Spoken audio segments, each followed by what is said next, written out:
Tom Swift and His Motorboat by Victor Appleton. Chapter 24. The Mystery Solved.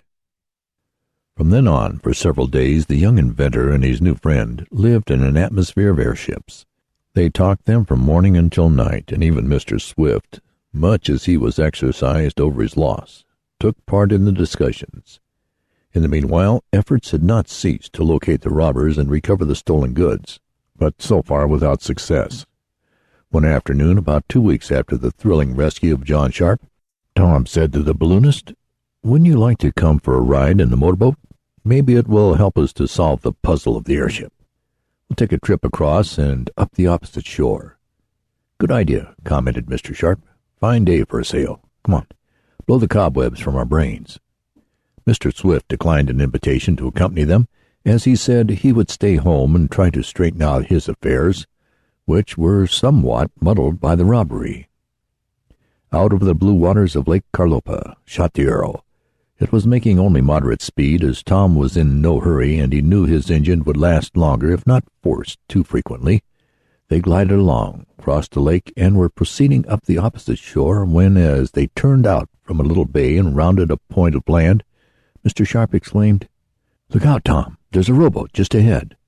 "Oh, I'll pass well to one side of that," answered the young inventor, looking at the craft. As he did so, noting that there were 4 men in it, one of the occupants caught a glimpse of the Arrow. No sooner had he done so than he spoke to his companions, and they all turned to stare at Tom.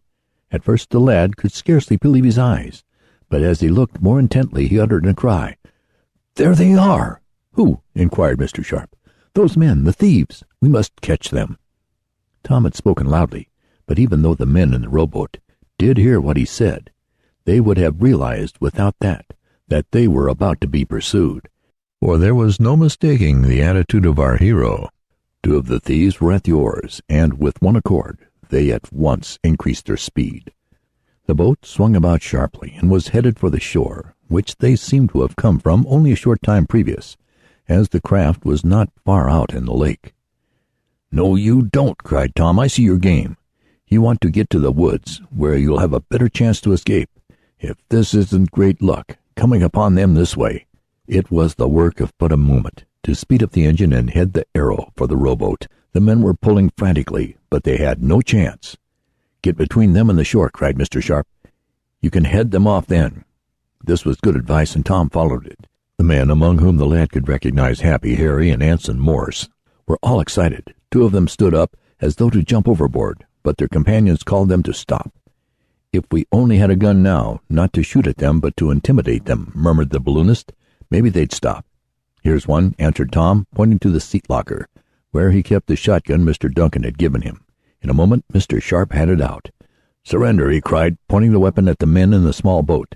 "Don't shoot, don't fire at us, we'll give up," cried Happy Harry, and the 2 with the oars ceased pulling. "Don't take any chances," urged Mr. Sharp in a low voice. "Keep between them and the shore. I'll cover them." Tom was steering from an auxiliary side wheel near the motor, and soon the Arrow had cut off the retreat of the men. They could not land, and to row across the lake meant speedy capture.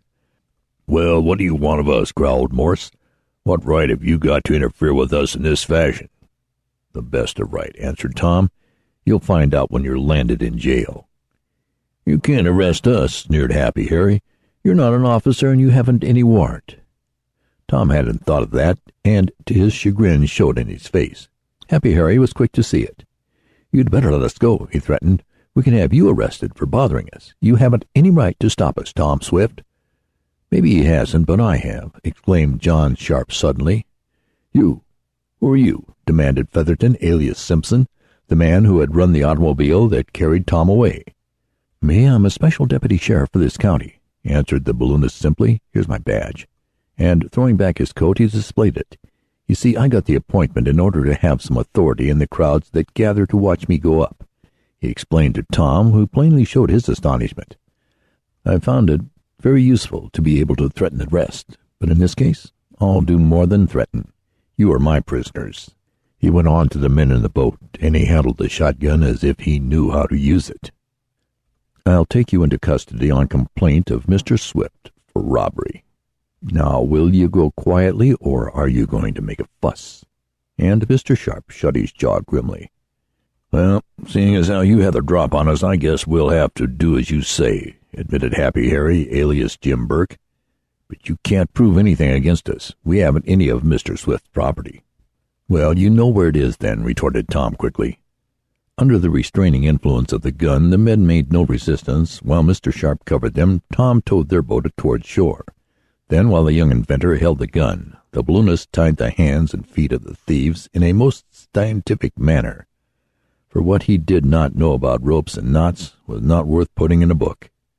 "Now, I guess they'll stay quiet for a while," remarked Mr. Sharp as he surveyed the crestfallen criminals. "I'll remain on guard here, Tom, while you go notify the nearest constable, and we'll take them to jail. We bagged the whole lot as neatly as could be desired." "No, he didn't get all of us," exclaimed Happy Harry, and there was a savage anger in his tones. "Keep quiet," urged Morse. "No, I'll not keep quiet. It's a shame that we have to take our medicine while that trimmer, Todd Borick, goes free. He ought to have been with us, and he would be, only he's trying to get away with that sparkler." "Keep quiet again," urged Morse. Tom was all attention. He had caught the word sparkler, and he at once associated it with the occasion he had heard the men use it before. He felt that he was on the track of solving the mystery connected with his boat. He looked at the men. They were the same four who had been involved in the former theft: Appleton, Featherton, Morse, and Burke. Were there 5 of them? He recalled the man who had been caught tampering with his boat, the man who had tried to bid on the Arrow at the auction. Where was he? "Borick didn't get what he was after," resumed Happy Harry, "and I'm going to spoil his game for him. Say, kid," he went on to Tom, "look in the front part of your boat, where the gasoline tank is." Tom felt his heart beating fast. At last he felt that he would solve the puzzle. He opened the forward compartment. To his disappointment, it seemed as usual. Morse and the others were making a vain effort to silence Happy Harry. "I don't see anything here," said Tom. "No, because it's hidden in one of those blocks of wood you use for a brace," continued the man. "Which one it is, Borick didn't know, so he pulled out 2 or 3, only to be fooled each time. You must have shifted them, kid, from the way they were when we had the boat." "I did," answered the young inventor, recalling how he had taken out some of the braces and inserted new ones, then painted the interior of the compartment. "What is in the braces, anyhow?" "The sparkler, a big diamond, in a hollow place in the wood, kid," exclaimed Happy Harry, blurting out the words. "I'm not going to let Todd Borick get away with it while we stay in jail." "Take out all the braces that haven't been moved and have a look," suggested Mr. Sharp. Tom only had to remove 2, those farthest back, for all the others had, at one time or another, been changed or taken away by the thief. One of the blocks did not seem to have anything unusual about it, but at the sight of the other Tom could not repress a cry. It was the one that seemed to have had a hole bored in it, and then plugged up again. He remembered his father noticing it on the occasion of overhauling the boat. "The sparkler's in there," said the tramp as he saw the brace. "Borick was after it several times, but he never pulled out the right one." With his knife, Tom dug out the putty that covered the round hole in the block. No sooner had he done so than there rolled out into his hand a white object. It was something done up in tissue paper, and as he removed the wrapper, there was a flash in the sunlight, and a large, beautiful diamond was revealed.